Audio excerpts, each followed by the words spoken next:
My name's Angelo, and welcome to We Want Picks. Every single week, we break down full UFC fight cards. We give you our bets, we give you our picks, and we give you our fantasy plays. So make sure you like this video and subscribe to the channel so you don't miss any of our content. And this video is brought to you by BETU Play to Earn. It is the world's first play-to-earn sports and esports betting game. Check it out now at betuearn.com. That's bet, the letter U, earn.com. Next up, at UFC Vegas 49, we have Zhu Rong versus Ignacio Bahamondes. Zhu Rong is 18-4 overall, 4-1 in his last 5. He's coming off a nice ground and pound win. Ignacio Bahamondes is 12-4 overall, 3-2 in his last 5, coming off a beautiful KO. Ignacio Bahamondes is huge for this division. He's a striker with a surprising amount of volume and just okay power, but he's so long that he can really make things happen from a distance and catch people off guard. He has very good footwork and solid head movement, which protects him from power shots, and he has solid takedown defense. He's listed at 100% takedown defense, and he has defended 17 takedowns in 3 fights, but 12 of those were in his last fight against Roosevelt Roberts. So he does have good takedown defense, but the numbers are a bit inflated. The issue for him, though, is his takedown offense. He was losing the striking exchanges against Makdessi. He then tried to grapple, did the right thing. His brain was like, hey, this isn't working. Let's go to plan B. And then he went 0 for 4 in takedown. So he had no plan B.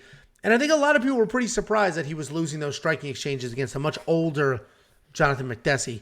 Zhu Rong is a good striker. He picks his shots well. He's got solid power. When Zhu's marching forward and dictating the pace, he can be a killer. But when he's being backed up and he's reacting to things instead of making them happen, he can end up a step behind. He's got a negative striking differential, which is crazy because he averages almost 5 takedowns per fight with a 75% takedown accuracy. So what that means is, even though he spends the majority of every fight on top, not getting hit, he manages to be outstruck in the fight, which is honestly kind of crazy. Right now, the odds have... That was Zhu Rong. Okay, yeah, no problem. Right now, I wasn't really listening, but I heard the end. I was like, oh, that really is interesting. Oh, what an interesting tidbit. Hold on. Yeah, I wasn't listening to the other part.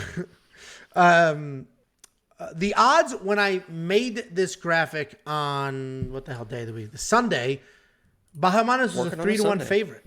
A 3-1 favorite. This is tightened up a little bit, but I do get why he's a favorite. He's big. He's got great volume, solid takedown defense. Zhu is an okay striker. He's got some decent power, and he's got good enough wrestling to get most of his fights to the ground. I think if Zhu Rong pressures forward, sticks to a grappling game plan, he can win this fight.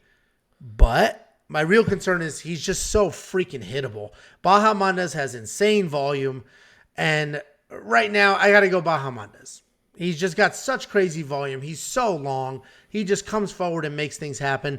And Zhu Rong is so ridiculously hittable. I'll take a closer look once we get to the scales. Bahamondes is really big, struggles with weight cuts. If he's looking pretty miserable and slow and like he's struggling, well, all of a sudden, Zhu Rong's looking really good. So right now, this minute, assuming everybody's in fantastic shape, ready to go, I like Bahamondes because of his volume, and Zhu Rong is just so hittable. But come Friday, Bahamondes looking a little tired, a little stretched out there, a little worn out, little rough to the wear. Then I may flip and go Zhu Rong here to get this done. Jacob, stop rolling your eyes. I'm working off 2 hours sleep here. Stop rolling your eyes. Well, that makes a lot of sense on why you're making these picks the way that you are. I don't know why you're talking about the scale. You're talking about Bahamondes on the scale when Zhu Rong literally missed weight in his last fight. So you're talking about the wrong guy. Yeah, but at the scale. It's different. It's different. It is different. Listen, I think that this is the fight of the night. I honestly believe that it's the fight of the night. These are 2 kind of wild at times, dynamic strikers, and I think they really get after it. The bet that I made, here's a stat that really matters, because this is kind of we make bets. We want to push bets. Go to our betting websites. We got them all. The links are down below. 20 times combined in these two, when these two fight, 20 times they did not make it out of the first round. Okay. in both the records, 20 times they might not make it out of the first round, and only 4 times in their wins did they go to a decision. I put a 2-unit bet on under 2.5. The round line is 2.5. I got under 2.5 for plus 135. I put 2 units on it, and I feel great about that bet because I think this is a fight of the night. I think these guys are both very dynamic strikers. I think they get after it early and often, and they both have knockout power when they land. I'm going to side with Bahamondes because I think he is the cleaner striker. I think he's just a little bit cleaner in this matchup. Zhu Rong missed weight in his last matchup. I agree, Bahamondes is kind of a big guy. We'll see how he looks on Friday, but I think he's just a little bit cleaner, a little bit more precise in his striking, and we've seen the knockout power before. So I'm going Bahamondes in this matchup. And I might play. What's this, DraftKings? Click it. Big gap. Big gap. Yeah, I don't know if I love it for 9,000, but I like him, and I like this under 2.5 bet. Yeah, I do like your under 2.5 bet. I could also see it just being an absolute drag 'em out war, but both of these guys have proven that they can finish or be finished. So I think under 2.5 is pretty solid. I may hop on that with you. DraftKings It's only is plus 130 now. It's only plus 130 now. It's moving. It's moving.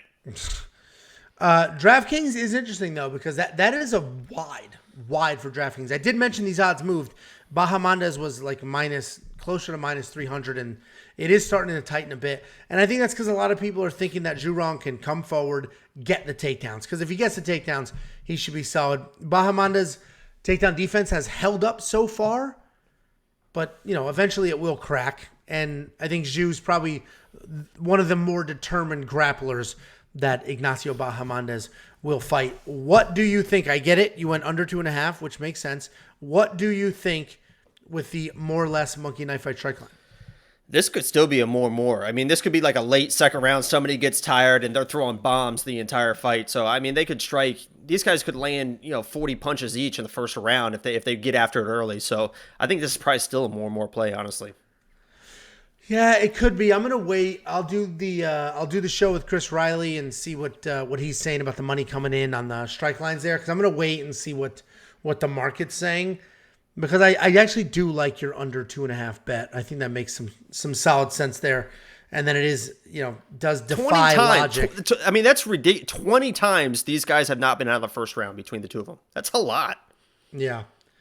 Yeah. I just I can't. I agree with you there, but I can't agree it's under 2.5 rounds and then say this dude is going to land 90 punches in 2 rounds. Like that's just going to be, that's a little tricky. But you want 50 free bucks? WeWantPicks.com/bets. Sign up with any one of our 5 betting partners, and I'll send you 50 bucks as a thank you. Cash App, Venmo, PayPal, however you want it.